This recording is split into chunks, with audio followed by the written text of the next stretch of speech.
July 20th, 1944, 12:37 p.m. A briefcase is placed under a heavy oak table 6 feet from Adolf Hitler. Inside that briefcase, a bomb.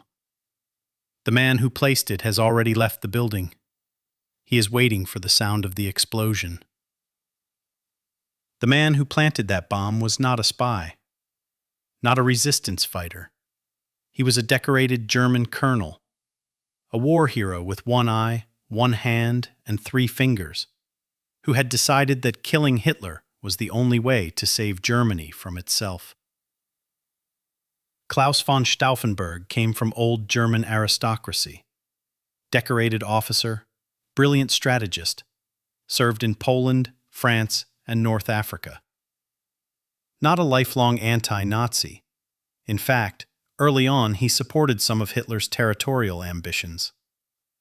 What changed him was what he saw: the mass murder of Jewish civilians on the Eastern Front. In April 1943 in Tunisia, Stauffenberg's vehicle was strafed by Allied aircraft. He lost his left eye, his right hand, and 2 fingers on his left hand. He lay in hospital for months, reconstructing his sense of purpose. He emerged with a single conviction: Hitler had to die, and he, Stauffenberg, would do it. Stauffenberg was not alone. He joined a sprawling, secret network of German military officers, aristocrats, and civil servants who called themselves the German Resistance.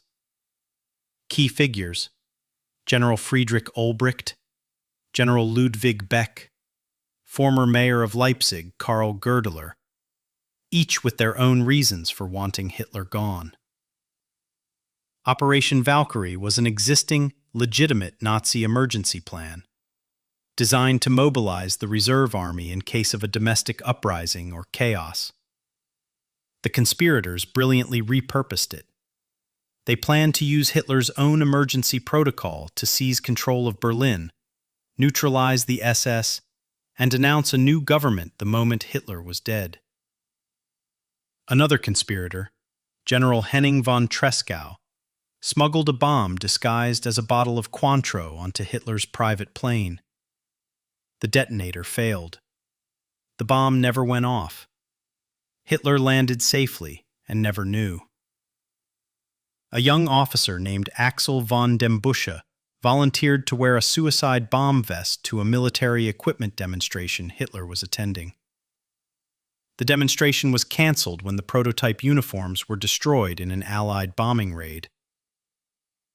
Stauffenberg himself attends a briefing at Hitler's Berghof with a bomb in his briefcase. Himmler and Goering are not present. The conspirators had agreed the plan only worked if all 3 top Nazis were killed at once. Stauffenberg aborts.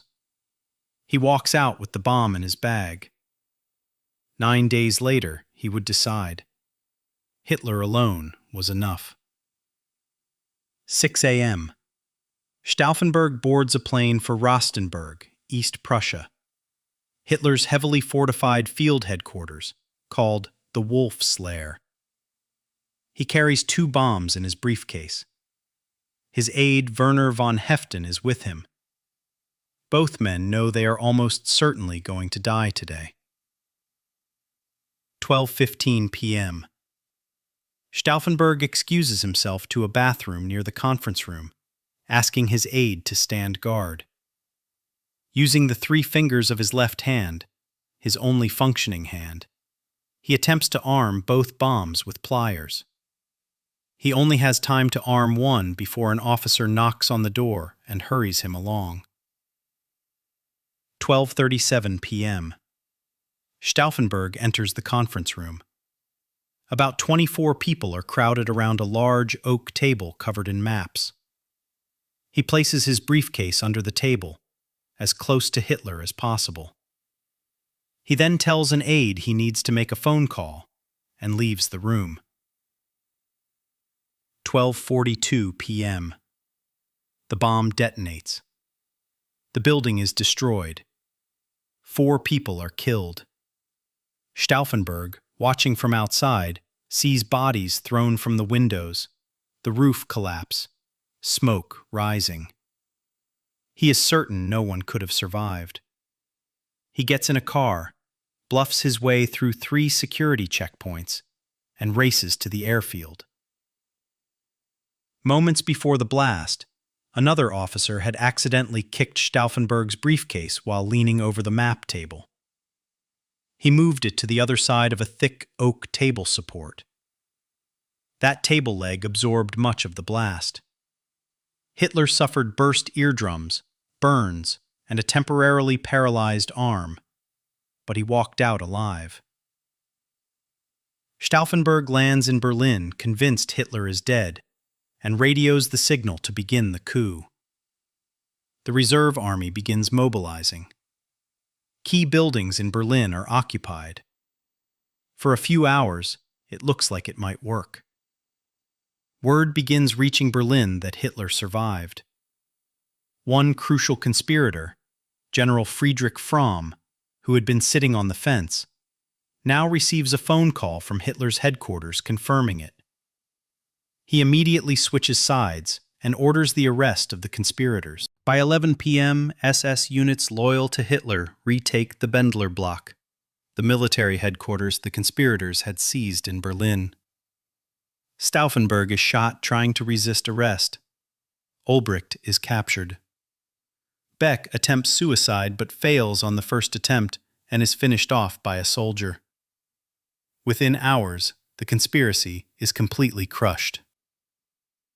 Stauffenberg is shot by firing squad in the courtyard of the Bendler block at 12:30 a.m. on July 21st, hours after his arrest. His last words reportedly were, "Long live our sacred Germany." Over the following weeks, nearly 5,000 people were arrested in connection with the plot. Hitler ordered the conspirators tried before the People's Court, presided over by the fanatical judge Roland Freisler, and filmed for propaganda purposes. The footage still exists. The defendants were deliberately humiliated, denied belts so their trousers sagged, made to stand before the screaming judge.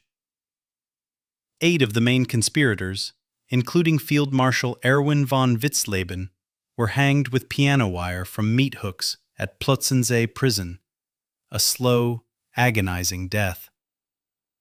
Hitler reportedly had the executions filmed and watched the footage himself. If Hitler had died on July 20th, 1944, the war was already militarily lost for Germany. But historians estimate it could have ended 6 to 12 months earlier. That means the liberation of the death camps sooner, fewer civilian casualties in the Allied bombing campaign, potentially hundreds of thousands of lives saved. For decades after the war, the conspirators were viewed with ambivalence in Germany, traitors to their country, even if Hitler was evil.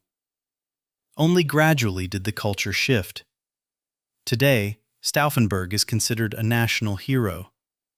July 20th is commemorated annually as a day of German resistance.